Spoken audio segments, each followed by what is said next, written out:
Que alegria receber você aqui mais uma vez. Esse é o momento que acontece o melhor encontro do mundo. O melhor encontro do mundo é o encontro do Yang com esse telespectador especial que você é. É uma alegria imensa te receber aqui em mais um episódio do YangCast. E é claro que eu posso, nesse momento, começar esse episódio imaginando o que será que você estava fazendo. Provavelmente você acabou de assistir um episódio do YangCast e decidiu o quê? Que vai maratonar o YangCast hoje. Se não foi isso, você viu um corte lá no Instagram do Yang e falou: eu preciso assistir um episódio completo desse podcast. Acertei, né? Seja muito bem-vindo aqui, é um prazer te receber. Se você está aqui pela primeira vez, eu sou o André Yang e é claro, eu serei o seu anfitrião aqui nesse podcast, sempre pegando nas tuas mãos e guiando você em uma jornada de fé e espiritualidade. Através das histórias e experiências que os nossos convidados eles trazem aqui pra gente, nós conectamos você e aumentamos ainda mais a sua edificação espiritual. Por isso, esse canal é o canal que vale a pena a sua inscrição. O Gui tá ligado hoje, tá acordado? O Gui vai colocar pra vocês agora, ó. Tá aqui, ó, na tela, QR Code, só apontar a câmera do celular para o QR Code e ao apontar a sua câmera, você será direcionada e direcionado para o nosso Instagram. Instagram que caminha agora para 1.200.000 seguidores. Cara, se a gente fosse mensurar esse número, quantos estádios do Maracanã cheios nós teríamos? Muitas pessoas nos assistem. De fato, o YangCast deixou de ser um podcast e se tornou uma comunidade. Nós temos o prazer e o orgulho de dizer que esse podcast é o podcast que cultiva telespectadores inteligentes, telespectadores que buscam diariamente aprimorar ainda mais a sua mente e a sua vida com Deus. 1.200.000 pessoas, você não pode ficar de fora, né? Então já segue a gente no Instagram e faça parte da nossa tribo, da nossa comunidade do YangCast. Nossa produção vai deixar para vocês também o nosso TikTok, e aí você consegue apontar a câmera do celular e ser direcionado para o nosso TikTok. Eu estou recebendo um convidado aqui hoje muito especial. Esse convidado aqui é alguém que tem uma participação muito grande na vida do André Yang, na minha história, né? Eu estava falando com ele aqui antes da gente começar a gravar, do quanto foi bom para mim ter domingos de aprendizado, domingos de mentoria, acordar pela manhã junto com os jovens da minha igreja, tomarmos um café juntos e sentarmos para ouvi-lo falar, ouvi-lo nos trazer grandes ensinamentos, e grande parte desses ensinamentos é o que nos formou, é o que nos trouxe tão longe, e eu sou eternamente grato por isso. Ele é um convidado muito especial. Quando o convidado é especial, ele tem um release que parece um livro. Esse cara é um cara muito especial. Ele é casado com a pastora Vivian. Ele tem 4 filhos e tem 2 netas, membro da Capelania Internacional Jetro, ok? Ele se tornou membro a convite da presidência e da diretoria da Capelania Internacional Jetro, quero até mandar um abraço aqui. Também é membro da Capelania Americana, olha só que legal. É o cara assim que tem de fato aquele carimbo de missionário. O cara que quando Deus precisa tocar em uma outra geração, ele tem o endereço certo. Lembra de Paulo? Deus precisava tocar uma geração, tinha um cara certo para isso. E esse cara é o meu convidado especial, que eu vou deixar ele complementar aqui o release dele. Presidente, eu quero já até mandar um abraço aqui, isso eu tenho que falar, pro pessoal da Rede Mentoria Apostólica e todos os membros da Igreja Apostólica Mensageiro da Paz. Mensageiros da Paz. Um beijo, um abraço para todos vocês. Eu estou recebendo o meu querido apóstolo Mário Alberto Núntios aqui no YangCast. Que alegria te receber, pai. Tamo junto, filho. Tamo junto, a alegria é toda minha, né? Eu pensei que nunca ia ser convidado pra vir aqui, né? Falei, cara, quando vai crescendo muito assim, né? Você sabe que nós estávamos falando antes aqui sobre isso, sobre a questão de honra. Sim. Às vezes as pessoas estão numa estrada e elas não sabem o que tem depois da montanha. E encontram uma placa que está correta dizendo: à direita é o seu livramento. Uhum. Mentoria é mais ou menos isso. Indicar na placa onde está. Na verdade, Deus desgravitaciona sobre nós o que já está estabelecido por Ele para que se realize. Uhum. Então a estrada está pronta, o caminho está pronto, mas Ele vai botando as placas de indicação, se você é obediente, para chegar no destino certo e cumprir o seu propósito. E quando a gente entra nessa placa, a gente chega no nosso objetivo. Uhum. E a gente não imagina que se livrou de um penhasco, de uma ponte quebrada, de trocentas horas de retorno. Então a gente acaba cumprindo o nosso propósito e volta pelo caminho. E honra é exatamente isso. É quando você encontrar a placa de novo, se ela estiver apagada, se ela estiver precisando de alguma coisa, você pegar uma esponjinha, dá uma limpada nela. Se tiver uma caneta, reforça a indicação. Porque a honra que eu te ofereci quando você estava ainda usando shorts, e lá na Igreja Apostólica Nova Geração, na Rua Alonso Gaia 236, que você ia todo domingo de manhã lá, ou uma vez por mês, eu fiz isso durante 3, 4 anos lá. Sim. A gente ministrava uma palavra para vocês, uma palavra dizia, vocês vão impactar gerações, vocês vão fazer isso. Aquilo que eu podia dar, é aquilo que eu tinha para dar. Você foi, construiu o seu caminho, é pai, tem filhos, é hoje um sucesso na internet, e você não volta para mim mais com uma igrejinha no domingo de manhã para me dar uma pregação dizendo o que você faz. Você volta me oferecendo o que você carrega. Porque esse é o objetivo da honra. Você entrega uma coisa e quando a pessoa volta com a colheita, ela te dispõe aquilo que ela tem. Porque as pessoas pensam que honra é o seguinte, me deu um copo de água, então eu tenho a obrigação de dar um copo de água. Não, se você ganhou um copo de água, saindo do deserto, e você conseguiu sair do deserto e sobreviver, lembra daquele filme do Batman? Que ele cai num buraco, Sim. coloca ele no buraco, ele fica preso, e ele consegue subir até lá em cima, ele solta as cordas e vai até o seu objetivo. Ele não precisa mais voltar àquele buraco, ele constrói um edifício no mesmo lugar. Então, quando você ouve o que tem e você traz, a honra que você me dá de estar aqui hoje. Sim. Eu tive há poucos dias vendo o Marco Feliciano aqui com você, que é uma pessoa que é um grande amigo meu. Não vou ficar falando de outras coisas porque são íntimas, mas é um grande amigo, a gente se fala quase todo dia. E ele dizendo que, eu vou parar de jejuar, porque agora eu cheguei no Yancast, né? Tipo quando o cara ia no Jô Soares. Sim. Então, hoje você está me dando essa honra, Sim. que é, de certa forma, uma honra que você dá se você quiser. Sim. Porque esse é outro diferencial da honra. A honra não é uma devolução de obrigatoriedade.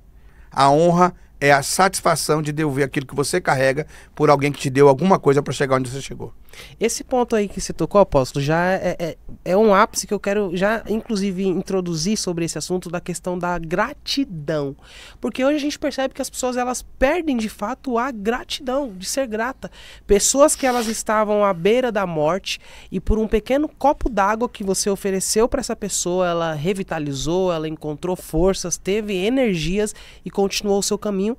E essas pessoas, elas simplesmente se tornam ingratos. Ingratos cheios de poços de águas, ingratos cheios de rios em suas vidas, mas não têm a capacidade de agradecer quem matou a sua sede. Quais são as maiores características que a gente consegue identificar num cara que ele é ingrato? O pai de todo pecado, o orgulho.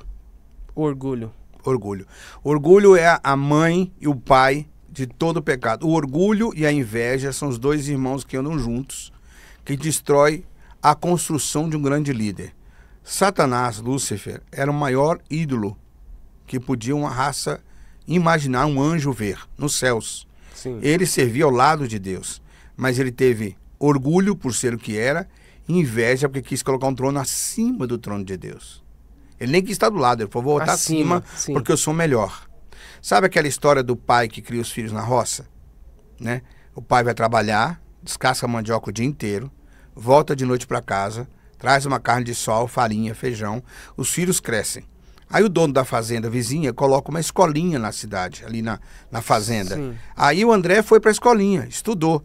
O pai não sabe ler e escrever, mas o André conseguiu se formar, conseguiu chegar ao 2º grau e agora o André ganhou uma bolsa de estudos em comunicação na faculdade de Ilhéus. Que maravilha! O pai continua pegando mandioca, chegando em casa com carne, farinha e feijão.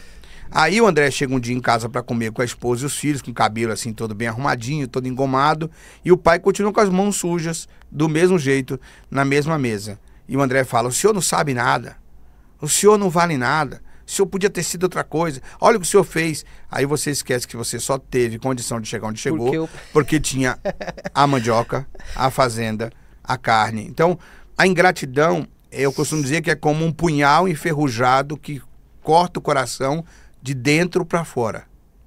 De dentro para fora. Porque a ingratidão só tem efeito naquele que tem direito à gratidão. Meu Deus. Porque se eu crio um filho, eu tenho Sim. direito à gratidão. Correto. Se Deus mandou Jesus para morrer por nós, ele tem direito a receber de nós a gratidão. Quando nós somos ingratos e nós sentimos a dor da gratidão, é porque nos foi roubado o direito de ter dado aquilo. E essa pessoa ingrata se torna danhosa, porque ela passa a ser ingrata não só comigo que tem o direito, ela é ingrata com todos. Ela é amarga, ela não é doadora, ela não tem um coração bonificador, ela não tem um coração doador, ela se torna vingativa. E toda pessoa que se torna vingativa é filho do orgulho e da inveja. Toda pessoa que se torna vingativa é filho do orgulho e da inveja. Exatamente, porque ele se acha autossuficiente demais e ele sempre inveja ser maior que alguém e despreza quem é menor que ele, na sua concepção. Um ponto que é muito interessante, apóstolo, é justamente essa questão assim da vingança, né? Tem muita pessoa que não evolui emocionalmente, espiritualmente, para entender que não precisa se vingar de quem te fez mal. Tem muitas pessoas que justamente elas buscam a vingança. Se uma pessoa, até é normal a gente olhar na internet hoje e ver os memes que as pessoas falam assim: não, se pisar no meu calo eu devolvo de novo, se tentar fazer alguma coisa para mim eu entrego o dobro. Quando a gente traz isso para o contexto do cristão, o cristão ele tem que se preocupar em se vingar ou não? Deus ele pode fazer uma vingança pelo ser humano? Só existe um título na Bíblia, André. Um título na Bíblia que é dado a Jesus, que é uma profissão. Só existe um título na Bíblia dado a Jesus que é uma profissão. Qual? Chama-se advogado. Advogado. É o único título de profissão que Jesus tem, chamado advogado. E quando ele diz que ele é o nosso advogado, ele diz: você não tem condição de vingar-se por si próprio. Eu posso julgar, levar a sua causa até o juiz para ser julgado, que é Deus. Uhum. Quando você toma essa causa nas suas mãos e tira o advogado, você vai receber as consequências da sua vingança. Ele diz: quem vive pela espada morrerá pela espada. Ponto. Mas se eu tenho o advogado, que é o advogado, e eu entrego nas mãos dele a minha vingança, eu concebo dentro de mim 3 coisas importantes. Primeiro, nasce um novo terreno para nova possibilidade de relacionamento, porque a vingança mata você a possibilidade de produzir. Segundo, você começa a frutificar ao invés de querer matar a plantação dos outros. Porque quem se vinga não tem tempo para fazer fruto. Tem tempo para matar o fruto de quem está produzindo. E terceira coisa, quando você deixa a vingança para o advogado, você não precisa se preocupar nem com o dia da audiência. Porque ele vai resolver a sua questão, você só precisa ser verdadeiro e dizer a verdade. E o nosso advogado nunca perde uma causa. Então, esse é o problema da vingança. Para nós cristãos, nós temos o advogado. Essa é a questão. Eu vou contar uma história muito interessante aqui para vocês. Tem um pastor, ele já dorme no Senhor. Ele foi meu pastor na Assembleia de Deus. Não vou dizer o nome dele, é uma questão de ética, mas ele me disciplinou na igreja na minha época por causa que uma pessoa contou que eu tinha cortado uma bola de vôlei na quadra de futebol, na quadra de esportes. E eu tinha sido convidado para ser um dos técnicos daquele grupo. Uhum. Era um garoto, tinha 13 anos, 14 anos, e aí sempre muitos esportes. Me converti, fui proibido de praticar. Eu praticava Wing Chun, praticava outras coisas, fui proibido. Esse pastor me proibiu e me botou um dia na frente de toda a igreja e disse: esse garoto, qual é o nome dele mesmo? A cidade inteira sabia meu nome, eu era líder na igreja, eu tinha 3 cargos. E aí ele me julgou sobre aquilo porque ele recebeu informação. Eu disse: não, eu não fiz isso. Levantei e falei: se eu tenho que ter medo dos meus irmãos, então o que eu estou fazendo na igreja? Eu era novo convertido. 2 meses depois ele me botou de banco por 2 meses porque eu comprei um tênis. Eu ganhei um tênis de uma pessoa que era um Fahrenheit 1988, eu estou falando.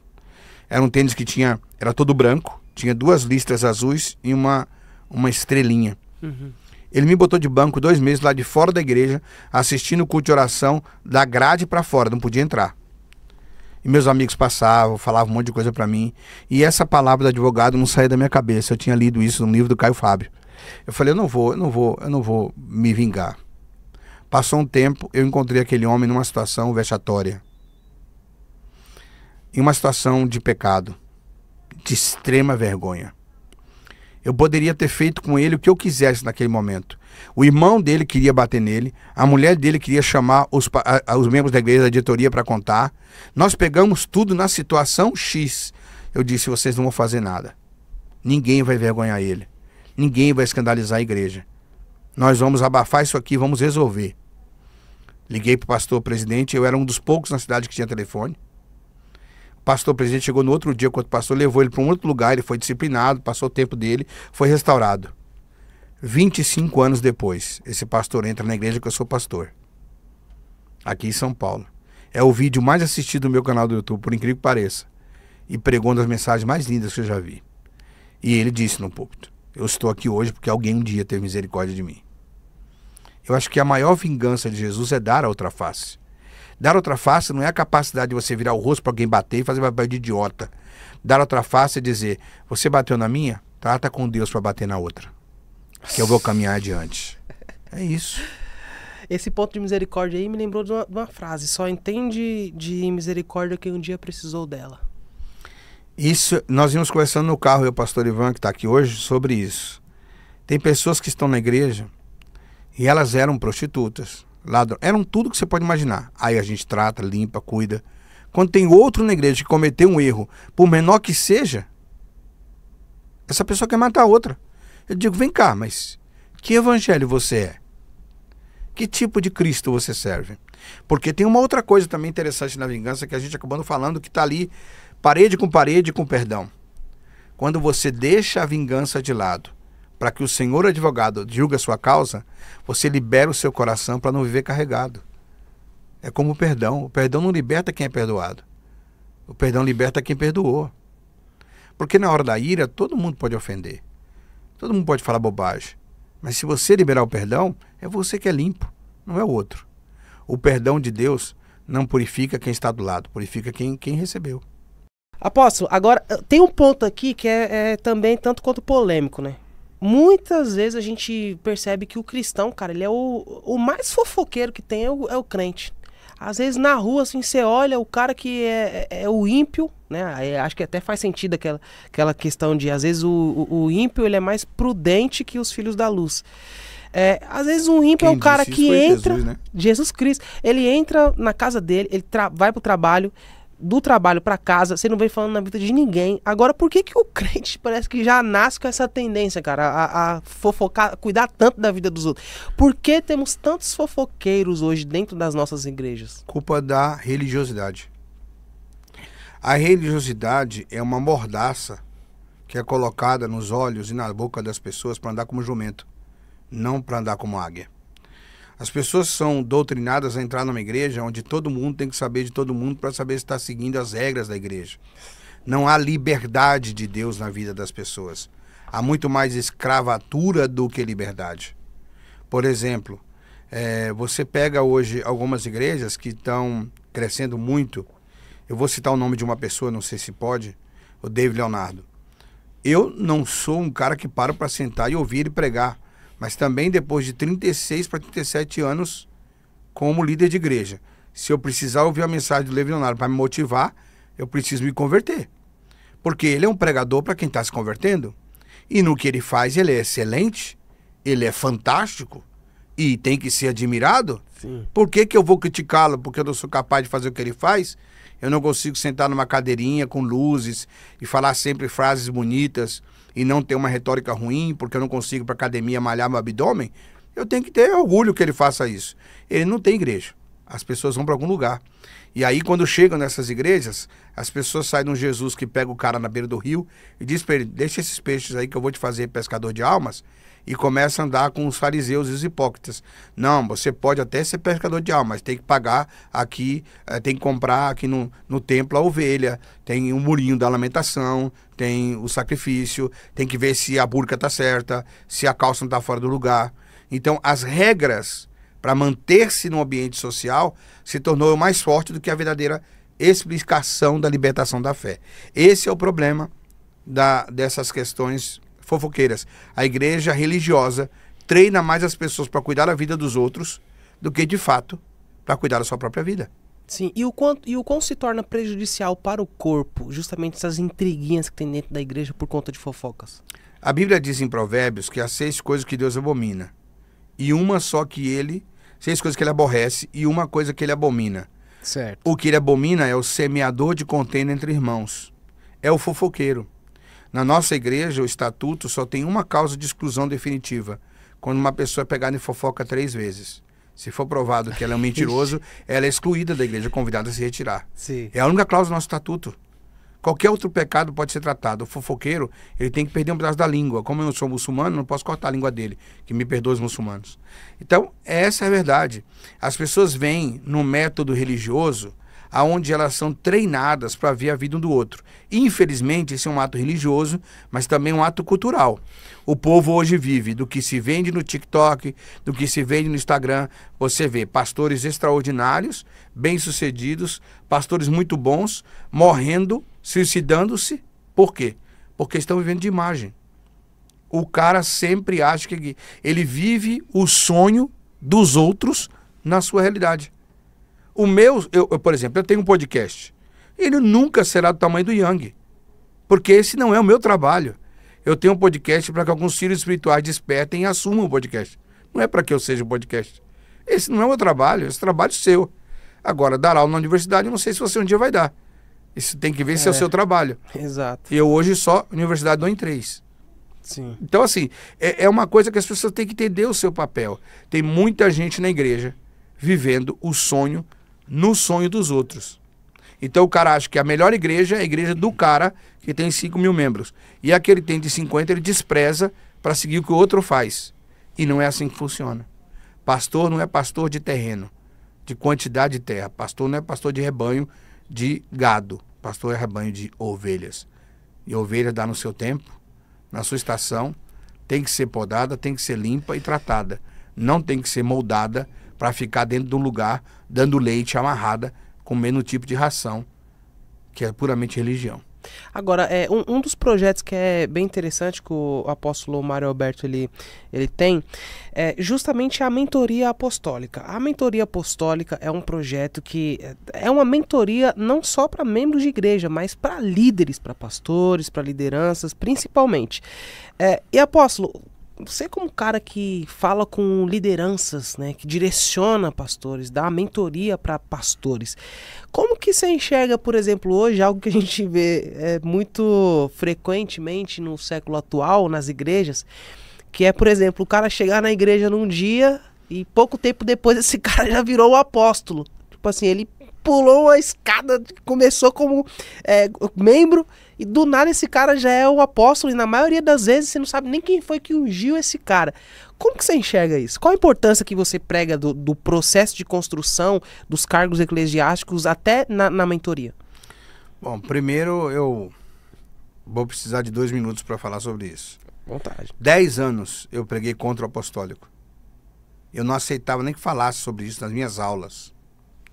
Até que eu tive um encontro com Deus sobre isso. Eu estava em casa, em novembro de 2012. O anjo do Senhor apareceu para mim, e aí acredite quem quiser acreditar, e me disse que Deus tinha uma mensagem para mim. Me fez sentar no meu escrivaninha de oração e começou a me falar, disseram várias coisas. E depois ele perguntou, quem você conhece que fez essas coisas? Eu disse, eu fiz. E ele disse, o Senhor mandou te dizer que você é um apóstolo de Jesus Cristo. Que ele vai enviar pessoas que vão te reconhecer como apóstolo. E você vai exortar, edificar, ensinar e capacitar essas pessoas. E não se preocupe. E você é um apóstolo de Jesus Cristo. Eu disse amém. Entendi aquilo no meu espírito e me abri para o apostólico. Comecei a estudar o apostólico. O apóstolo é o pior cargo que existe. É o menor cargo que existe. O apóstolo é aquele que arranca toco. É o servidor. Ele é aquele que está disponível. Você sabe meu nome artístico é Mário Alberto Núntius. Núntius. Núntius é apóstolo em latim. É enviado, mensageiro em latim. Eu já tinha o nome da igreja mensageiro e nem sabia que era apóstolo. É a mesma coisa. O problema é que no Brasil, nós temos no Brasil e no mundo uma crise de identidade do ser. As pessoas querem ser o que não são e querem que os outros a reconheçam dessa forma. Então apóstolo virou título de presidente de igreja, não título de serviço. Esse é o grande problema. Então há uma confusão nessa questão de cargos. Na rede de mentoria apostólica, a gente tem muitos outros tipos de pastores. A gente não interfere na doutrina direta de cada igreja, desde que não seja uma heresia. A gente mentoria os pastores. Na Nova Geração, por exemplo, onde você congregou muitos anos, foi um privilégio para mim eu ir ministrar os obreiros daquela igreja para o apóstolo Gil, para a apóstola Carla. Mas isso foi uma coisa rara, não faço em todas as igrejas. Normalmente eu ministro só para os pastores da igreja, eu cuido dos líderes. Sim. Então, eu acho que o apóstolo, ele não é nem um pouquinho mais importante que ninguém. Ele só tem uma responsabilidade: revitalizar as palavras puras e simples de Jesus a todo ser humano. A palavra de Jesus é o suficiente para transformar a vida de qualquer um e bugar a mente de qualquer um. É isso que precisa ser feito.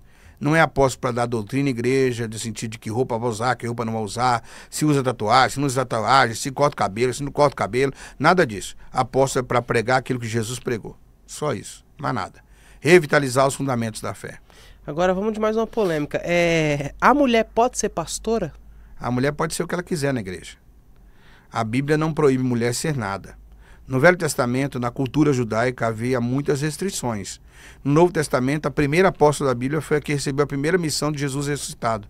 Quando Jesus está ressuscitado, uma mulher o recebe na porta do sepulcro.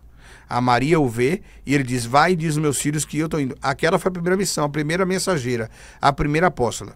Nós estamos fazendo um trabalho esse ano na nossa escola online, que foi um incentivo do Marco Feliciano fazê-la, chama Academia de Discípulos. Eu criei um curso chamado Jornada 2025, Jornada da Liderança.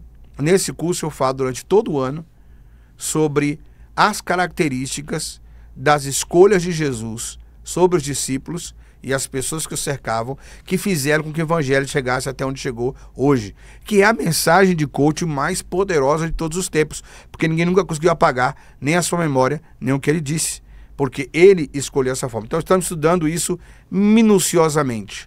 E uma das questões aí é que os discípulos não eram apóstolos, eram discípulos. Eles se tornaram apóstolos depois que Jesus enviou para representar no definitivo. Enquanto Jesus estava aqui, eram só discípulos. Eles só aprendiam, como todos eram discípulos. Mas eles foram enviados como apóstolos depois, como todos que receberam a palavra do ID, que estavam naquele momento da sua ascensão, mais de 120 pessoas. Então, há muita falácia quanto a isso. Nós precisaríamos entrar um pouquinho na teologia, na construção da teologia do século IV, nos conselhos de Nicéia, talvez, para poder falar um pouco sobre por que tirou-se a palavra apóstolo dali, que era para ser um clero de alto clero, como papas, etc., quando o Estado e a igreja se tornam um só. Mas nunca foi antibíblico. Nunca foi. Então nem ser apóstolo e nem a mulher exercer o ministério. Então a mulher, ela pode ser pastora? Pode ser pastora. Mesmo diante da Bíblia? Pode ser pastora. A mulher pode ser apóstola, pode ser o que ela quiser na igreja. Ela é o corpo de Cristo, e o corpo de Cristo é um corpo único. Tem muitos outros textos que eu poderia usar, que eu acho que não é o momento para isso, mas tem muitas outras passagens bíblicas que permitem a mulher. O próprio apóstolo Paulo chama a mulher de profetisa, depois manda a mensagem para uma apóstola na Bíblia, enviando ela. Então, assim, tem muitas outras expressões. O que é importante nessa história, André, é o papel desse apóstolo, dessa apóstola. Como o apóstolo, o profeta, o pastor, evangelista e mestre não é uma posição de domínio, é uma posição de serviço, ela encaixa perfeitamente da mulher. A mulher não pode governar. É isso que a Bíblia condena. A Bíblia condena a mulher a exercer o domínio sobre os homens. Então as pessoas confundem. Por quê? Porque elas usam o cargo como domínio para dominar outras pessoas. Aí nós vamos ter o espírito de Jezabel manifesto em Eva, chegando perto da árvore e dizendo assim: eu quero ser igual a Deus, porque a serpente disse. E quando Deus chega para ela e pergunta: quem te deu? Foi o Senhor que falou.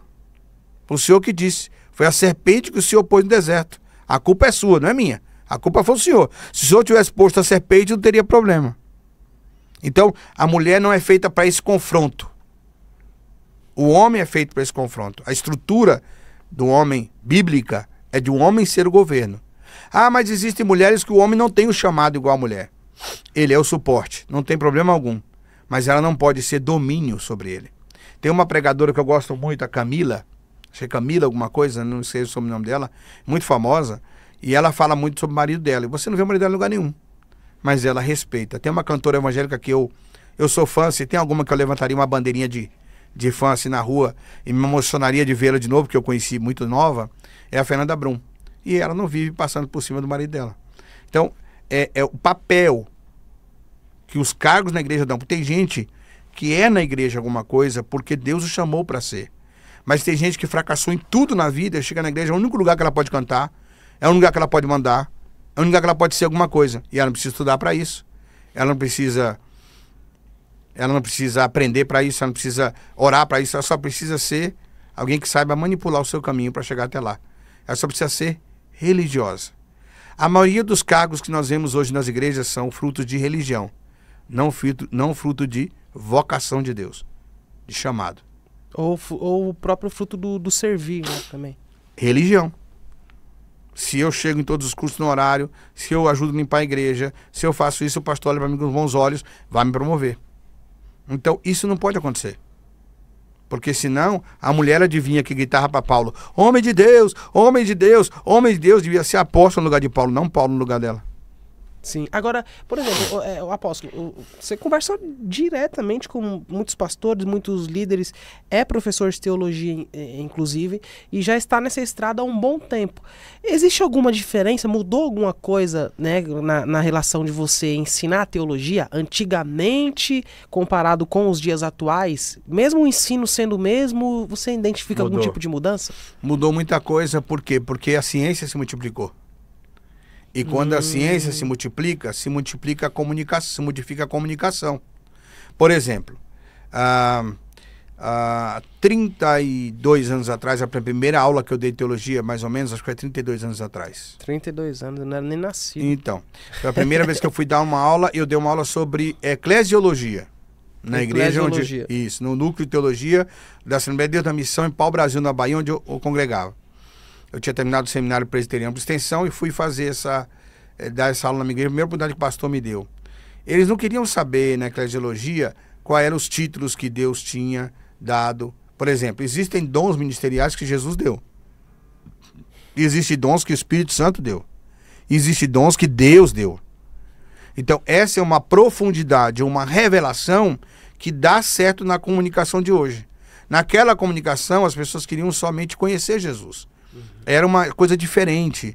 Hoje você tem, por exemplo, coaches, pessoas extraordinárias que dão palestras sensacionais e ajudam a gente a pensar, que não são bíblicos, por exemplo, mas te levam a um nível de conhecimento diferente. Por exemplo, quando eu fiz teologia a primeira vez, a gente tinha aquelas apostilas imprimidas em mimeógrafos, né? E você não tinha online e você tinha que estudar ali. Hoje você entra no ChatGPT, escreve o que você quer, ele te dá a língua, a origem, e você pode, se você tem uma base teológica, pegar aquela informação, comparar com outras coisas e tirar o seu sermão. Então, naquela época, eu tenho uma Bíblia em casa de 1988, a primeira Bíblia que eu ganhei do meu pai. 88. Eu fiz a capa dela agora nova, inclusive com a esposa do Emanuel, e fizeram a capa para mim, e eu tava vendo ela domingo com a minha esposa e comecei a chorar, porque eu abri algumas páginas e eu vi algumas anotações com a canetinha preta que ficava prendida nela, e eu chorei porque eu lembrei daquela época que eu só tinha o dicionário bíblico daquela Bíblia e a concordância dela. Hoje eu digito no Google, texto tal, me aparece 100 versículos. A gente não tinha isso. Então, muda nesse sentido, muda no sentido de comunicação. A grande verdade da teologia daquela época para hoje é a questão da essência do que se ensina. Existe uma discussão acontecendo, já que você gosta de coisas virais, acontecendo aí sobre a Trindade. É uma discussão de baboseira isso. É uma baboseira teológica. A doutrina da Trindade aparece 400 anos depois de Cristo. Para a igreja primitiva, para os homens que foram, por exemplo, como o apóstolo João, que foi colocado dentro do caldeirão fervente e saiu vivo. Para Pedro, que foi cortado a cabeça para baixo. E outras histórias extraordinárias, Trindade nem existia. O importante é que Jesus tinha sido encarnado, era Deus ressuscitado, era o Messias, e o Espírito Santo estava com eles e ponto. Então, se é unicista, se é trinitariano, não faz diferença alguma. Os dois serão salvos do mesmo jeito. Creem em Jesus como Salvador da mesma forma. E alguém vai dizer, não, mas você está sendo louco. Claro, toda doutrina tem exagero, tanto do lado quanto do outro. Porque doutrinas são interpretativas. O espírito da lei é mais forte do que a lei escrita. Quando Deus estabeleceu as leis, não foi porque a lei tinha que ser cumprida pela lei. Era o espírito de obediência. As 10 características dos 10 mandamentos falam da autenticidade, da verdade de quem Deus é. E os homens tinham que ser parecidos com ele, não o contrário. Então as pessoas esquecem isso, né? Eu, por exemplo, eu não sou contra, mas eu, por exemplo, eu acredito que o Deus Pai, Deus Filho e Deus Espírito Santo é um só. E não existe 3 pessoas aqui. Existe 3 manifestações diferentes em uma pessoa só. Deus na lei, Cristo na graça e o Espírito Santo no cumprimento da graça. São 3 pessoas em uma só. Mas como é que eu vou pregar isso? Vamos matar na rua. Se gravarem isso, então, eu vou ter que explicar. Por exemplo, justamente essa questão, assim, apóstolo, da teologia, né? Hoje a gente pode, pegando esse parâmetro do cristão de antigamente, que tinha pouco recurso, mas ele estudava com muita vontade, a gente pode dizer que é possível que um cristão que começou a estudar antes, sem recurso, hoje ele seja muito mais entendido e espiritualmente muito mais preparado que um cara que hoje em dia tem tudo. Tem a internet, tem várias versões bíblicas, tem recursos. É relativo, André. Na minha época, quando eu era criança, adolescente, a nossa distração era assistir Jaspion na televisão. E jogar bola num campinho de futebol. Hoje a gente tem, meu filho tem um iPhone 14. Então ele tem TikTok, Instagram, agora tem negócio do Estado, aula, tem tudo. Eu fui nomeado hoje coordenador pedagógico da universidade. Tem alunos no mundo inteiro. É grande, a UCLA, Universidade Cristã, e é tudo online.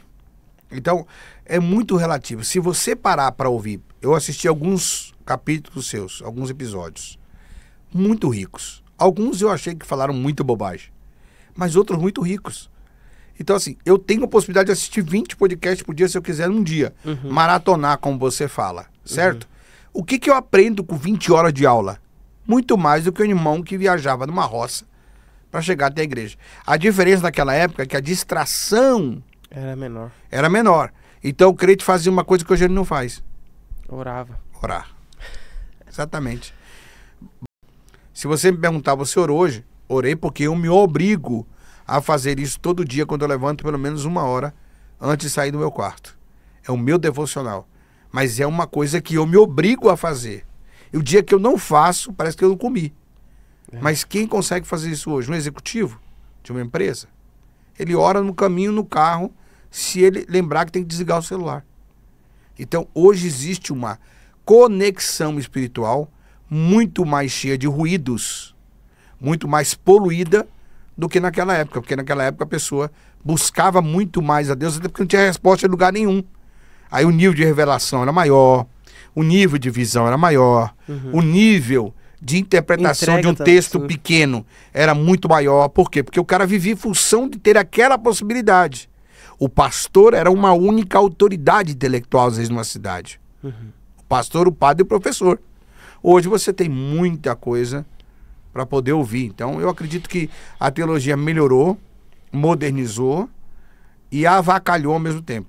Porque também tem um monte de gente que nunca estudou nada. Eu conheço pessoas que dão aula de teologia. E eu perguntei, você leu a Bíblia quantas vezes? E a pessoa disse, eu nunca li a Bíblia inteira, eu só leio o que é necessário.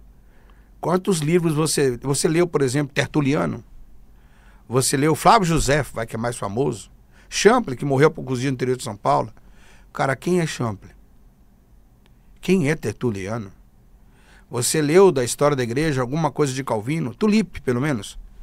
Que é um livrozinho de 500 páginas sobre os 5 pontos da graça. Você leu isso? O que é Tulipe? O cara não sabe. Aí eu falo, como é que você é professor de teologia? E você não... Eu li a Bíblia 53 vezes. E esse ano estou lendo a 54ª vez com meu filho menor. O ano passado lemos juntos uma vez inteira. Esse ano estou lendo de novo. 54 vezes. E eu não sei nada da Bíblia, cara. Eu leio e vejo coisas que eu nunca imaginei. E eu vejo um cara que é pastor, professor de teologia, nunca leu a Bíblia inteira. Aí eu acho que tem algumas coisas que não... Que não faz sentido. É a mesma coisa do cara chegar pra você e dizer assim, eu sou o melhor podcast do mundo. Onde é que tá seu podcast? Em que plataforma você transmite? Quantos seguidores você tem? Não tenho nenhum, mas eu sou o melhor. Qual câmera você grava? Não tenho câmera, é só um... Eu tenho um negocinho antigo aqui, uma Kodak. Irmão, acho que você não tá sabendo o que você tá falando. Mas aí o Salomão responde. Se o tolo ficar em silêncio, se o sábio ficar em silêncio diante do tolo, se passa por sábio. Mas se ele discutir, se tornar tolo como tolo. E até o tolo, se ficar em silêncio na presença dos sábios, se passará por sábio. Agora, um ponto que é extremamente relevante, atual, justamente aproveitando que nós estamos falando sobre teologia, né? Agora precisamente sobre a escatologia, que não sei se é o seu ponto forte, mas atualmente a gente fala muito sobre a morte do Papa, né? Que o Papa morreu e agora o Vaticano ele discute para saber quem será o novo Papa. A gente sabe que a figura do Papa é uma figura assim de autoridade, de governo, de liderança, né? A Igreja Católica ela tem uma força mundial, ela tem uma influência na política principalmente. Sim.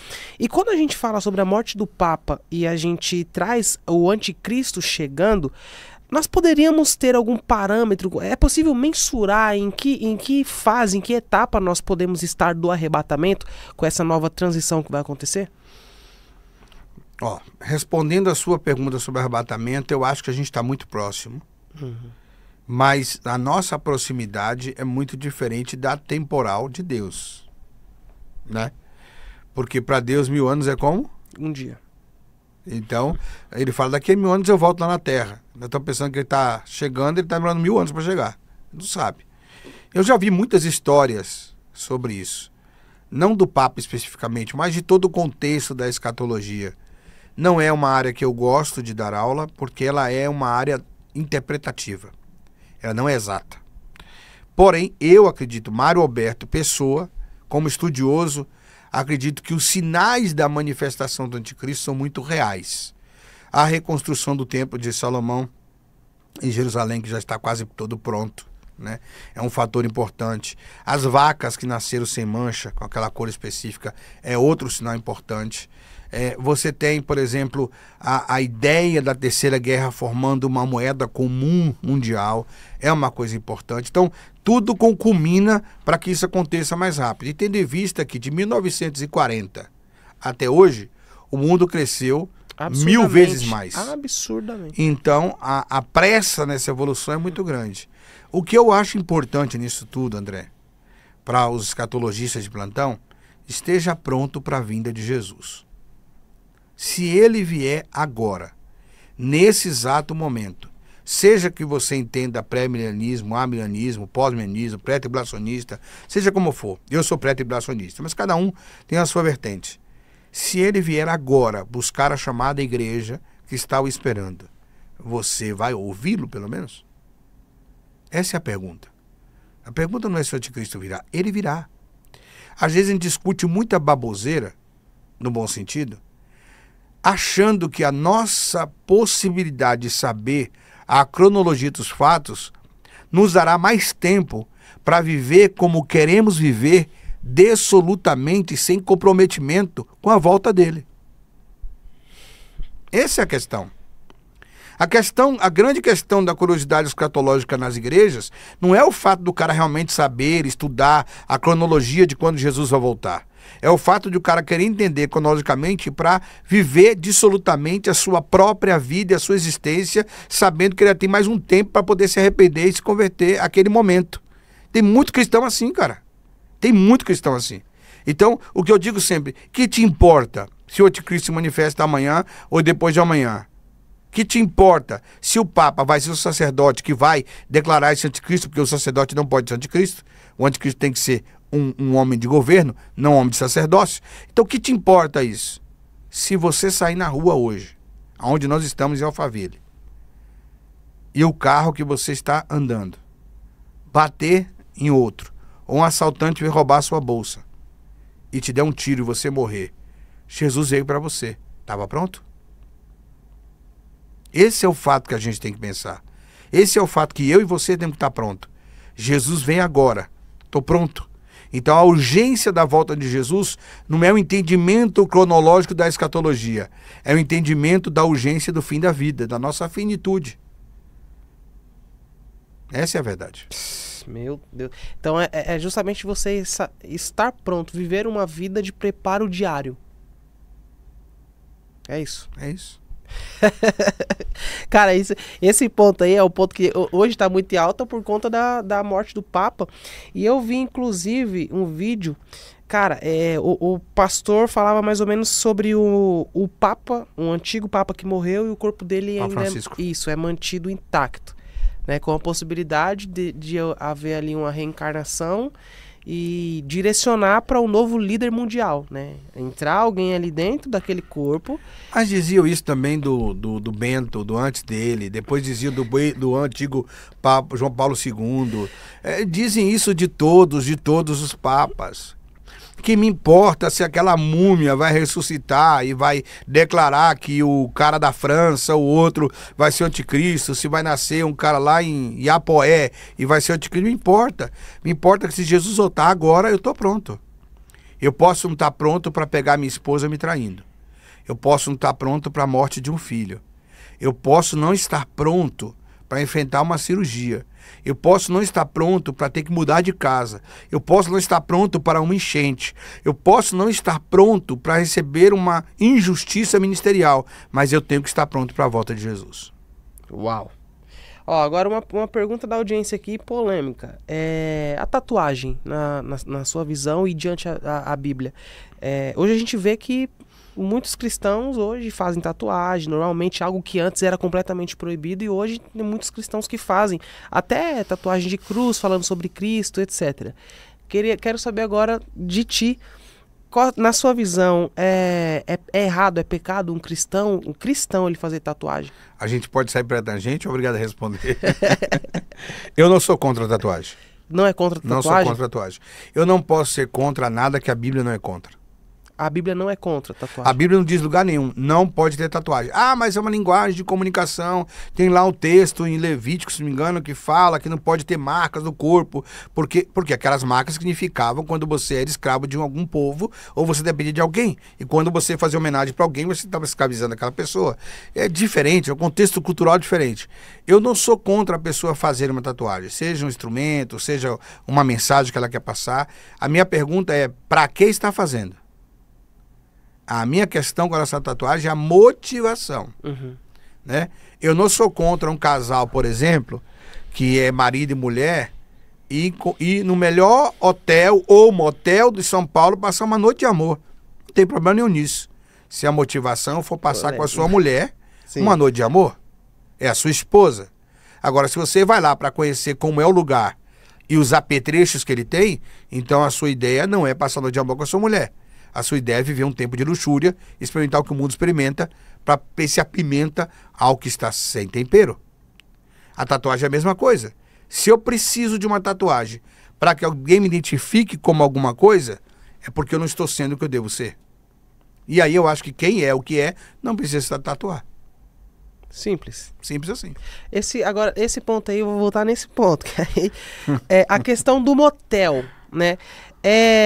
A gente ouve falar muito sobre a questão da ambiência. E principalmente quando se leva para o mundo espiritual, a gente sabe que lugares têm energias, lugares carregam energias. Então, às vezes você vai num lugar, é até comum, por exemplo, quando a gente vai aqui no centro de São Paulo, e cara, quando você vai no centro de São Paulo e retorna de lá, parece que você andou com 50 sacos de cimento nas costas, de tão pesado que é a energia ali.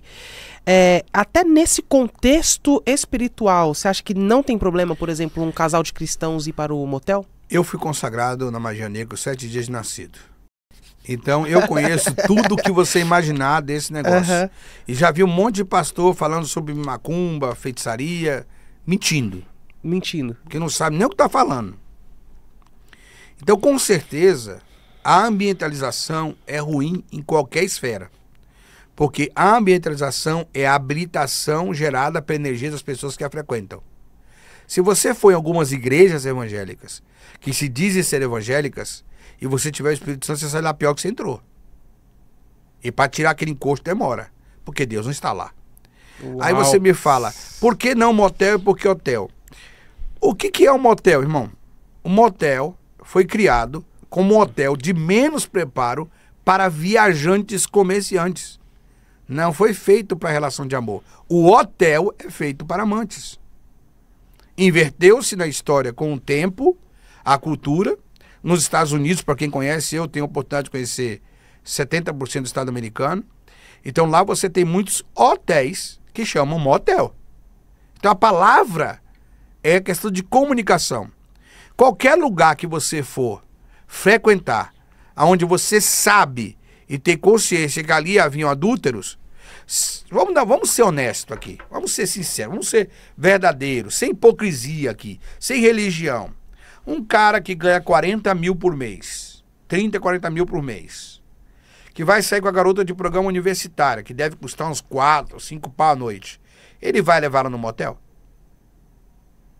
Não, ele vai para o resort, ele vai para o hotel de luxo, ele vai aproveitar a noite dele num ambiente de luxo. Ah, então se eu um dia for convidado para pregar numa conferência numa cidade e entrar num quarto de hotel de luxo, aonde tinha um cara com uma amante uma noite anterior, o demônio vai me pegar? Ele que sai de ré, porque eu vou sofrer daquela suíte da melhor forma possível. Vou orar, vou limpar ela e vou falar em língua dentro dela e vou sair lá pulando e pregando fogo puro, muito mais animado que se eu estivesse dormindo no chão aí. Uau. Então, assim, é muita hipocrisia algumas coisas. A igreja discute algumas coisas com hipocrisia. Ninguém está dizendo que os crentes têm que ir para motel, nem para hotel. Até porque se você é casado, tem uma boa casa, tem dinheiro para gastar 10 mil no hotel, gasta reformando seu quarto. Então, assim, ninguém está dizendo para você ir. Mas ninguém está dizendo que isso é pecado só por causa do lugar. Agora, é claro que tem lugar que é inferninho, né? Você passa, você vê que o motelzinho é inferninho. Aí você não vai lá, né, irmão? Porque você não vai lá não é porque você é crente. Sim. Você vai lá, você não vai porque você não quer pegar sarna, você não quer pegar, não ter o risco de entrar um policial com o cara fumando droga. Você não vai porque o ambiente não é favorável. Mas aí não é só no motel. É naquele barzinho da esquina que tem um monte de sinuca. Você vai no barzinho da esquina, um monte de cara jogando sinuca, bebendo, falando palavrão. Sua mulher linda, da igreja, cabelão, cheirosa. Você vai lá tomar Coca-Cola com ela? Não. Então, o ambiente é ruim dependendo do que você visualiza dele. É só você ter essa concepção. Se você tem essa construção na cabeça, se os olhos forem bons, tudo será bom. Agora, se você quer achar motivo para justificar o seu desejo no erro dos outros, aí você fala que o motel é do diabo. Por quê? Porque é cara que é louco para ir no motel com a mulher nunca teve coragem de ir. E a maioria dos que eu vi criticando isso na igreja, fazendo discurso, eram caras que tinham casa em motel. E não precisa ir longe, Jimmy Swaggart pregava contra isso. Descia o pau, foi pegar onde? No motel. E é o cara que eu amo. Eu sou apaixonado por Jimmy Swaggart. Para mim, ele é o maior pregador que eu já vi pregar. Mas ele foi pego naquilo que ele mais criticava. Então ele estava pregando porque era do diabo ou porque ele tinha um sonho de conhecer como era? Tem um estudo, não sei ao certo se é um estudo ou se é... Na verdade não é um estudo. Isso eu ouvi de um convidado que foi justamente o pastor Marco Feliciano, que ele fala sobre esse ponto, que diz assim, que quando você vê um pregador batendo muito em um ponto, falando muito sobre algo, é porque aquilo de certo modo repele algo, um sentimento dele, e ele luta contra aquele sentimento. Feliciano é um garoto muito bom, eu gosto demais dele. Meu garoto. O Feliciano é o seguinte, o que ele está dizendo é assim, ele prega há 30 anos, no mesmo nível de pregação. Ele já teve desejos, paixões, erros, acertos, como eu também. E quando você está tentando pregar muito sobre só um tema, com uma veemência carnal, é porque você não teve tempo de preparar uma mensagem para pregar, e é porque você está pregando contra aquilo que você está com vontade de fazer. Às vezes é muito mais Deus falando com o pregador do que com as pessoas. Fantástico. Vou falar uma coisa para você. Nenhuma experiência pessoal de nenhum homem ou mulher de Deus pode ser doutrina para a vida de outras pessoas. Nenhuma experiência espiritual de um homem... Nenhuma experiência espiritual pessoal de um homem ou de uma mulher de Deus pode ser baliza para outras pessoas. Porque o que Deus cobra de mim pode nunca cobrar de você. Mas o que Deus cobra de você pode ser tão profundo como o que nunca cobrou de mim. Por exemplo, eu tinha uma corrente de ouro que eu ganhei. Eu sou apaixonado por corrente. Eu larguei isso faz uns 2 anos. Mas eu tinha 10%, você lembra? Sim. Anel eu tinha 20, 30. Eu gostava muito. Quando eu andava convertido, eu tinha uma corrente de ouro que eu ganhei. E eu mandei banhar de ouro mais 5 vezes. Eu amava aquela corrente, mas eu amava tanto ela que eu não conseguia sair de casa sem ela. Ela havia pendurado no meu pescoço para onde eu fosse. Era muito cara. Um dia eu coloquei na cabeceira da minha cama, eu tinha uma cama de madeira grande, a casa que eu morava tinha 9 quartos, era uma casa grande, né? Então eu botei no meu quarto, botei na cabeceira, falei, Senhor, eu estou orando sobre idolatria, eu estou sentindo que eu estou idolatrando essa corrente. Se o Senhor se sente traído por mim, pelo amor que eu tenho a essa joia, o Senhor pode tirá-la de mim e dormir. Eu acordei e ela tinha sumido. Ninguém viu, ninguém achou, ninguém pegou. Até hoje eu não vi mais e nunca mais usei uma corrente. Mas a corrente não tinha problema. Tinha problema o sentimento que eu botava nela. Então o problema às vezes não é as coisas. É o sentimento que a gente põe nas coisas. Essa é a questão. É o que você coloca. O problema não é o Isaac. O Isaac é promessa. O Isaac é herança. O Isaac é presente. O amor de Abraão por Isaac é que é o problema. Aí Deus chega para ele e fala, Abraão, você pode me devolver o presente que eu te dei? Sobe no monte e corta o pescoço dele. Eu quero ver se você ama mais o menino ou a mim. Quer ver outra coisa interessante? Jesus não queria morrer. Não existe uma passagem na Bíblia que prove que Jesus disse, eu quero ir para morrer pelos homens. Todas as passagens da Bíblia sobre esse assunto, ele sempre disse, e o meu pai mandou. E o meu pai disse. E meu pai falou. E a profecia disse. E a única hora em que ele podia dizer o que ele quisesse, ele estava sozinho em Getsêmani, e não sei por que ele permitiu João escrever isso. Ele disse, se for possível, Senhor, quero não. Estou fora. Tira de mim, passa esse cara de mim. Se for possível, eu não quero. Mas a minha vontade não é importante, seja feita a tua vontade. Jesus sabia que ainda que ele não quisesse, ele estava cumprindo o desejo de alguém. Mas era o desejo de Deus. O nosso problema é que a gente sabe o que a gente deseja. E a gente não tem coragem de dizer para Deus, tira de mim porque eu não vou fazer para fazer o que o Senhor quer que eu faça.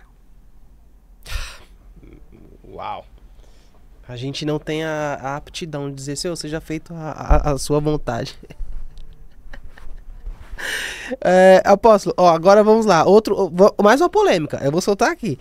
O coach, ele tem a autoridade ministerial, a mesma autoridade ministerial de um pastor? Porque isso já foi pauta de muita discussão aqui no Brasil. Justamente a gente lembra aquele vídeo, né? Coach não pode batizar! Qual que é a sua visão sobre essa questão e o que a Bíblia nos orienta? A Bíblia não fala sobre coach de uma forma específica. Mas, se eu não me engano, em 1 Coríntios, não me falha a memória, eu não sou muito bom de endereço. Porque como eu sempre li a Bíblia por lê-la, eu não decoro, tá em tal lugar, eu não tenho essa facilidade. Mas, se não me engano, em 1 Coríntios, Paulo fala, vocês têm muitos aios, muitos mestres, muitos doutores, mas pai espiritual só um. Paulo está dizendo que nós temos que ter muitos professores. Nós temos professores na escola, professores em casa, professores no prédio, professores no trabalho. O coach nada mais é que um grande professor. E hoje, um coach, que é a palavra coach em inglês, né, que no Brasil é treinador, não quiseram usar essa palavra, mas é um treinador que usa ferramentas de repetição para o sucesso. Qual é a maior deficiência do homem ao alcançar o sucesso? É que a sua motivação acaba e ele não consegue ser consistente no que está fazendo. O coach faz o quê? Esqueça a motivação e seja consistente. E o resultado vai te trazer novas motivações para continuar sendo consistente. Se você pega, por exemplo, um dos coaches que eu mais amo no mundo, que é Paulo Vieira. Eu acho ele extraordinário. Se você pega o Paulo Vieira, tá falando aí, né? Você pega o Paulo Vieira e você trabalha com uma construção com o Paulo Vieira, no método CIS, que eu ainda não fiz, porque eu não ganhei de presente, eu só vou quando eu ganhar. São métodos de como você se conduzir, de como você fazer, de como você realizar as coisas. É como você aprender. Se você sentar aqui, botar o microfone, se fizer isso, fizer aquilo, for desse jeito, for no tráfego pago, fazer tal coisa, dá certo. Sim. Isso é um coach, é um treinador. O ministro de Deus não é um coach. Porque o ministro de Deus não convence ninguém, nem do pecado, nem do juízo e nem da justiça. O ministro de Deus apresenta a conversão, apresenta o perdão, apresenta a cruz. O máximo que ele fala pro cara é, vai orar. Mas nem ensinar a orar ele pode, porque Deus não deu pra gente o direito de ensinar as pessoas a rezar, e sim orar. E cada um ora do seu jeito e Deus ouve cada um da sua individualidade.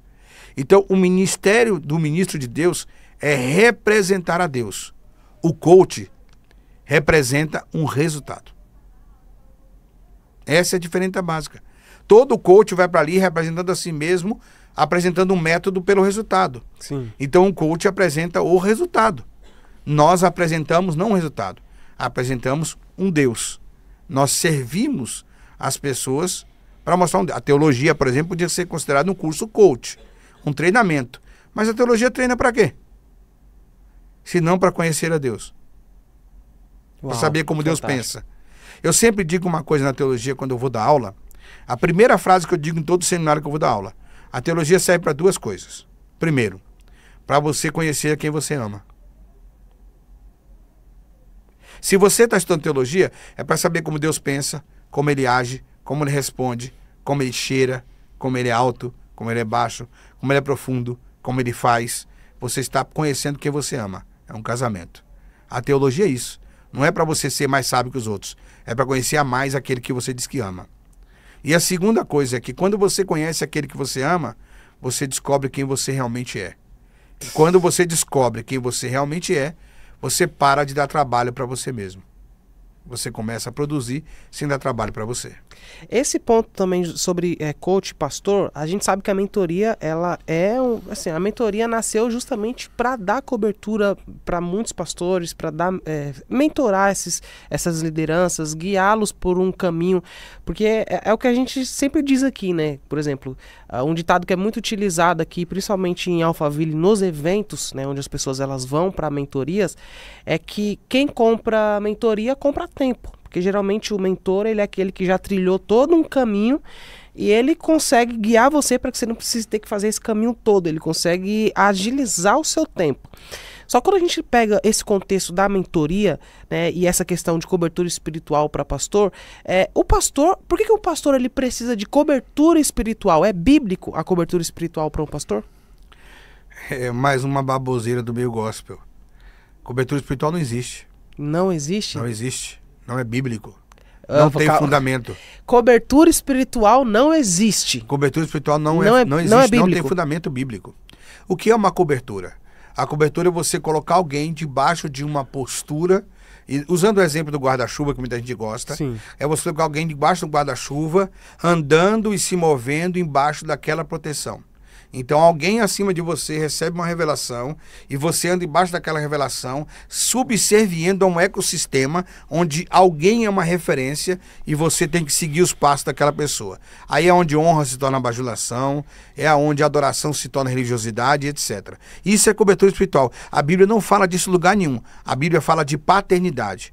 Jesus deixa claro, eu estou aqui cumprindo a vontade do Pai. Paulo deixa claro, estou aqui cumprindo a vontade de Jesus. Mentorear é dar paternidade espiritual. Traduzindo para a linguagem igrejeira, uma linguagem bíblica ou teológica. A paternidade espiritual não é o que alguns também pensam, que você agora eu sou seu pai espiritual, eu mando em você, eu vou te dar... Não. É pai no sentido de fazer com que o meu filho ganhe tempo. O que são os filhos? Heranças de Deus. Então, quando um líder religioso, um líder pastor, uma pessoa, tem várias pessoas que seguem o que ele diz, ele está recebendo filhos que vão viver sendo lançados por ele mais longe do que ele. Por exemplo, você está com um livro aí, se você me permite, esse livro é da pastora Michele. Vou fazer uma propaganda aqui, o merchan. Pastora Michele, o livro chama Identidade. Esse livro aqui foi escrito pela pastora Michele Barbosa, que é uma ovelha nossa, uma pastora da nossa igreja, está indo agora em junho com a família inteira para Portugal, pela fé em obediência, para abrir uma das nossas igrejas. É uma pessoa maravilhosa, ela está escrevendo a história dela chamada Identidade. Ela está escrevendo porque o apóstolo dela escreveu um dia porque incentivou ela a escrever. E no testemunho ela conta que quem incentivou ela a escrever aqui foi a apóstola Vivian. Isso é paternidade. Não é dizer você tem que vender o meu livro, você tem que fazer o que eu faço, você tem que produzir o que você tem para produzir. Paternidade espiritual é fazer com que o filho chegue mais longe do que o pai e produza muito mais para o reino de Deus. Paternidade não é titularidade de propriedade. Paternidade é um modelo onde você tem algo que Deus já te deu, você já caminhou um tempo, e aí você ajuda aquela pessoa a acelerar o processo. Filhos obedientes, vida longa e próspera. Filhos desobedientes, vida curta e morte. Então, paternidade espiritual, que a mentoria acredita, é o que nós acreditamos. Nós impartimos aquilo que recebemos de Deus para que todos recebam e cada um execute da sua maneira, dentro do seu DNA e da sua característica. E em cima disso, essa pessoa consegue lograr longos caminhos. Não é paternidade para você deixar de honrar o seu pai e a sua mãe.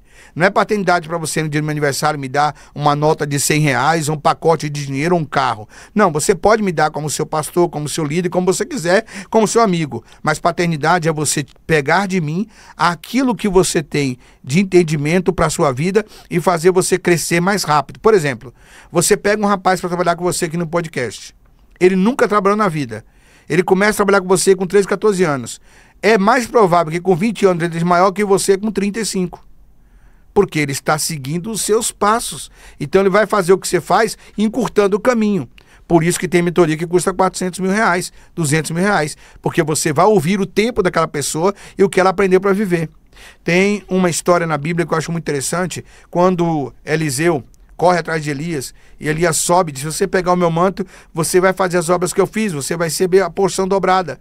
Eliseu provocou o dobro de milagres que Elias. Então isso não era cobertura, isso era paternidade. Porque quando Elias chama Eliseu, ele estava trabalhando. Ele vai lá, vende as juntas de boi, volta e diz: estou aqui para servir, quero aprender tudo sobre o Senhor. E assim foi. Então, paternidade é você descobrir o que você tem de necessidade para fluir.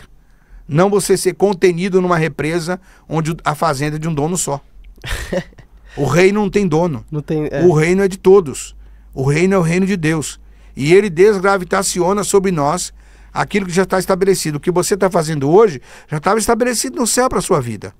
Como você vai se portar diante do que Deus colocou nas suas mãos, vai fazer com que você continue andando na estrada do propósito e encontre novas placas e novos caminhos. Talvez um programa de TV, talvez uma rede de TV, talvez alguma coisa nesse sentido. Deus é que sabe. Ou talvez um ministério. Então a diferença de paternidade e cobertura para mim é claramente essa. Eu viajo o mundo inteiro, tenho a oportunidade de pregar também. Deus tem misericórdia, tem me usado muito também nos dons espirituais, além do ensino. Então, eu tenho visto muitos pastores manipuladores, muitos apóstolos manipuladores, que sugam das pessoas obrigatoriedade dizimal, obrigatório de voto, obrigatoriedade de um monte de coisa. Diz: não, é para honrar o apóstolo, é porque ele é minha cobertura. Não, ele não é sua cobertura. A cobertura é o sangue de Jesus Cristo. Sua cobertura é quem pagou o preço por você. Ele pode ser o pai espiritual que você precisa para te ajudar a chegar no teu propósito, não para chegar no propósito dele. Isso é outra questão. A cobertura sempre vai levar você a chegar no propósito que o seu líder tem para você. A paternidade vai sempre levar você a chegar no propósito que Deus tem para realizar na sua vida. Uau! A paternidade guia você para chegar no propósito que Deus tem na sua vida. E a cobertura para levar você a chegar no propósito que o seu líder tem. Eu tenho muitos amigos teólogos que vão ver isso aqui, muitos pastores e apóstolos que são meus amigos famosos, que vão ouvir dizer: você não podia dizer isso no podcast, isso aqui. Mas essa é a verdade. Apóstolos que vivem de cobertura constroem impérios. Apóstolos que vivem de paternidade modificam gerações. Existe uma diferença clara nisso. Enorme. Então, eu prefiro dizer que eu exerço o ministério da mentoria apostólica como paternidade espiritual. Não como pai de ninguém, como paternidade espiritual. E outra coisa interessante, a paternidade espiritual não são filhos que você escolhe no cartório. São filhos que te adotam como pai. Uhum. Lembra quando eu disse que Jesus falou comigo? E ele me disse: eles virão e te reconhecerão como meu apóstolo? É assim que ele faz. As pessoas me procuram, preciso disso, preciso... Eu tenho filhos espirituais que são psicólogos, eu tenho filho espiritual que são pastores, eu tenho advogados, eu tenho pregadores famosos, que eu não falo nome porque eu não quero me vangloriar, acho que eles têm que falar isso, e eu tenho não crentes. Eu não exijo dele dízimos, ofertas, obrigações, Eu sempre digo, quem quiser dar, dá. Eu sou terra fértil, você vai ser abençoado. Se não quiser, eu vou continuar tratando do mesmo jeito. Porque filho, você não trata ele bem pelo que ele te traz. Você trata porque você o gerou para ser. É pelo que você tem. Ser provedor não é manter. Ser provedor é dar a estrutura para que ele possa chegar onde tem que chegar. Então, a nossa mentoria, inclusive, se alguém me ligar, tá, o senhor me recebe, você tem que me escolher como seu pai. Porque se você escolher o cara que vai para a roça de mandioca, que pega lá a carne seca, o feijão todo dia, dá para o André comer, até o André ir para a escolinha e ir para onde foi, se você escolheu aquele cara como seu pai, você vai respeitá-lo falando certo ou errado. Se você não escolheu, meu irmão, você está em busca só de algo que te favorece. Você está em busca de network. Você não está em busca de reino. Ó, já aproveitando aqui, o livro que o apóstolo falou é o livro Identidade, que eu ganhei aqui de presente. Muito obrigado, eu agradecer a escritora que é a Michele Barbosa. O livro é O Encontro que Transformou uma História. A história que te levará a um encontro. O livro Identidade, da Michele. Michele, obrigado pelo presente. Ela fez uma dedicatória aqui. Eu vou ler este livro e depois que eu ler, ele vai entrar aqui para o cenário do Young Você tá melhor que eu, que nem eu ganhei dedicatória de livro até agora. Você vê o que é? Isso é honra! Apóstolo, antes da gente encerrar, eu quero te fazer uma última pergunta polêmica aqui. A gente está vivendo agora, atualmente, no Brasil, justamente a questão do vídeo, né, que tem do pastor Marcinho, do Miguel Oliveira, que é o Of the King, the Power, the Mente, the Best, né? Isso é o que a gente está vivendo, só que a gente percebe, acende um alerta, né, que algumas coisas estão caminhando para um lado completamente diferente. Parece que de fato se tornou uma chacota. As pessoas de fora, elas olham para a igreja e quando você vai ver comentários nesses vídeos, algumas pessoas elas comentam coisas como, cara, eu nunca vou numa igreja. Pra que eu vou na igreja? O que é isso? É isso que é ser cristão? Tem o seu lado humorístico, várias páginas, né? Elas usam isso, elas falam, elas brincam sobre isso. É o assunto do momento, é um assunto muito visto. Mas qual é, no sentido sério do evangelho, qual é a preocupação que a gente deve ter com esse tipo de coisa que está acontecendo? Bom, primeiro, que nós temos que identificar que isso não é nem demoníaco, é humano. Né? São um bando de palhaços de circo animando uma plateia disponível a aplaudi-lo. Aquele garoto, eu vi até um corte dele esses dias, não sei nem se foi aqui. Foi aqui. Que ele falou, por que você me pergunta isso? Por que não me pergunta outra coisa? Não. Que ele ficou nervoso que o cara tava perguntando do King the Power, não sei o que. Então, assim, eu vou ser muito sincero com você, muito franco. A culpa dessa vergonha é dos pastores que convidam. São homens sem Espírito Santo que precisam de movimentar a plateia. Quem sempre ganha muito dinheiro com esse tipo de coisa é o dono do circo. E o dono do circo é o pastor. Tem uma plateia e ele põe um palhaço específico para poder animar essa plateia. E alguém vai dar conta disso. Nesse quesito, ainda é uma questão só humana. Quando se parte para a questão espiritual, eu acho que a Bíblia diz assim, é mister que provém escândalo à casa de Deus, mas ai daqueles que o divulgarem. Erros nós vamos ter na igreja porque é o lugar dos fracassados, em processo de recuperação.